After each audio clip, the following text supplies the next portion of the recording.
time for a video.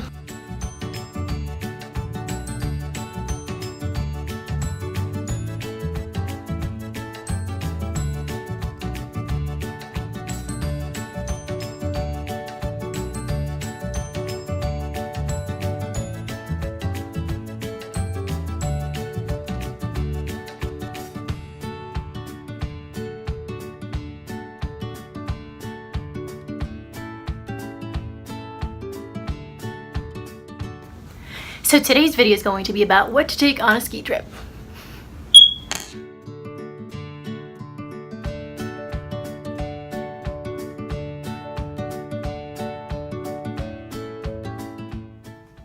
So I'm not really going to go in any particular order. I'm kind of just going to go with the order that is on my bed. So here we go. So a lot of people tend to walk into a ski shop and say, "Hi, I'm going skiing," and I'm gonna do here is give a little bit of a heads up to people who have no idea what they're in for and they're going skiing. Here we go. So one of the most important things you need are a pair of thermals. There are a couple of different materials that you can use for thermals.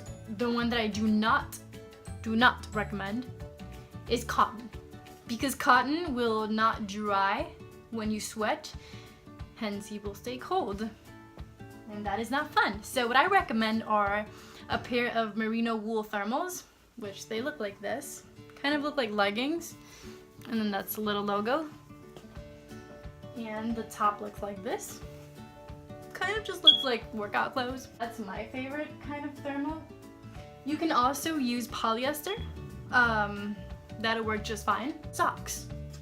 Now personally, I like socks that are made from merino wool because they're more breathable. For me personally, I like them because they're padded here in the front, and usually when you rent boots, ski boots, they're a little bit worn, so it's kind of nice to have that extra padding, which most of the ski socks do anyways. So yeah, these are extremely breathable and they're warm. Another thing that you need, especially if you're a girl, I would suggest sports bras. Wearing a regular bra can be uncomfortable, and these are kind of like fun and not really uncomfortable or anything. Neck gaiters. So it looks like this. It's kind of a tube looking thing, and you put your head through this hole and it covers you like this. Your nose is gonna start drooling and it's kind of annoying. So it's just cool to have that on your head. Also a lot of cool patterns. Gonna be cool. Here's another one. So this one's actually pretty cool. I've never used this one, but it has kind of like a vent there, and it has this thing which adjusts to your nose, so it kind of stays the shape. So this one's actually really handy, and you kind of just go like this. Oh, I just poked my eye. I'm gonna stay blind now. Okay, so you go like that. Beanies, anything like this. I don't really think you're gonna use this if you're wearing a helmet, but to walk around at night or whenever you're not skiing, this is kind of helpful. I have way too many of these. Liners, these things right here. So if it's really cold, you can wear these underneath your regular gloves. So these are gloves. You only really need one pair. You want to make sure that your gloves are waterproof, because if they are not and you wear something made out of a different material, you're gonna get water in it, and then it's gonna get cold, and then you're not gonna have fun. You're welcome. This can be used as a thermal, as a first layer, and it can also be used as a mid layer to give you more warmth. It's just gonna be polyester. This right here is merino wool. I actually really love the colors. This right here can be used as a first layer or a mid layer or just both. It's merino wool, if I hadn't mentioned it before. And this brand is actually called Carrie Tra, and it's designed by women, specifically for women, so it's pretty cool. They make very pretty colors. Another thing that I recommend is taking a couple of sweaters. And now the important thing that I should have gotten to are your outer layers. So we've already gone over the thermals and the socks. Your jacket, which should look something like this. You want something that's going to have some kind of insulation, and that means that it will be warm. And you also want something that's going to be waterproof, especially if it's your first time skiing, because you're going to be falling, and if you fall and you get wet and then you get cold, and then you don't have fun, and then you're complaining, and then you never want to go skiing ever again, and that's wrong. So another example is something like this. There's a bunch of different kinds. If you find something with Gore-Tex, that's going to be like the maximum level of waterproof that something could possibly have. So that's really good. None of these have Gore-Tex, but they are waterproof, and that's really what's important. And the same for the pants. You want something that's waterproof and has some kind of insulation, especially if you're going in December, January, February, which are the colder months. And then this is another pair of pants. Preferably not white pants. They'll get very dirty. You don't really have to do this, but if you're renting ski boots and they're not too comfortable, depending on the arc of your foot or whatever, I recommend getting insoles. Now these are Superfeet. You get any kind of insoles. These are just really good for ski boots and probably snowboarding boots as well. Again, this is for ski or snowboarding. All of this is exactly the same. The style of the jackets is a little bit different. I don't really have any snowboarding jackets. It's kind of just a little bit like baggier, I guess. Another thing that I recommend when you're skiing is to have some sort of hydration system.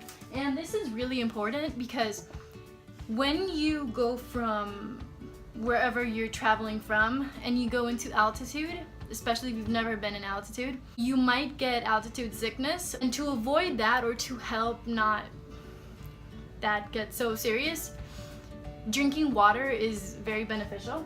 So what I recommend is this thing right here.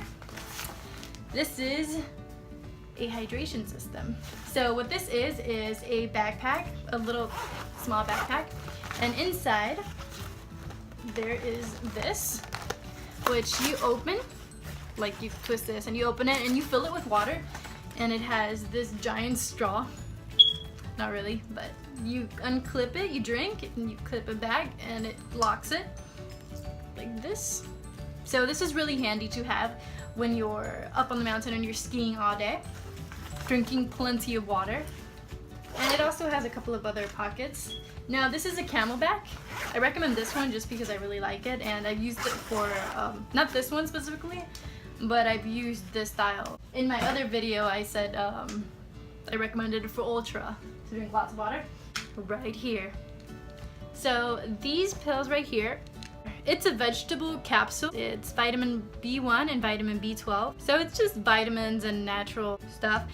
What it helps with is going to be altitude sickness. Really it improves, it gets you a little bit more alert. It sends more oxygen to your brain, gives you a better performance. I actually did have some of these when I went skiing now. I wasn't really feeling bad at all. I'm guessing they worked. You definitely want a helmet, especially if it's your first time skiing, because a head injury is not great. This is a helmet. This is what it looks like. Something that I recommend in a helmet is a system called MIPS. I recommend goggles and not sunglasses because you want to protect your eyes. There is a lot of snow and the sun reflects off of the snow, and that's hitting your face constantly. I like these. These are a little bit big for my face, but I like them because the view is a lot wider, so it gives me a lot more room to be able to look everywhere. You press this little button here, and this is, okay. So they come right up and they just stick right on like that. So if you're up on the mountain and you want to switch your lens to something a little bit lighter, super easy. So this lens right here is for sunnier days. This one right here is going to be for very cloudy days. And the reason it's so light is so you can actually see where you're going. Another reason why you should get goggles is because if you fall and you hit your face or your head, the goggles will protect you with this nice lovely padding that it has. Yes, that is about it for what I recommend when you go skiing. I hope you guys enjoyed this video. Let me know if there's something that I missed, because I'm pretty sure I did. I mean, I just pulled stuff out of that box, but I have things kind of lying around everywhere.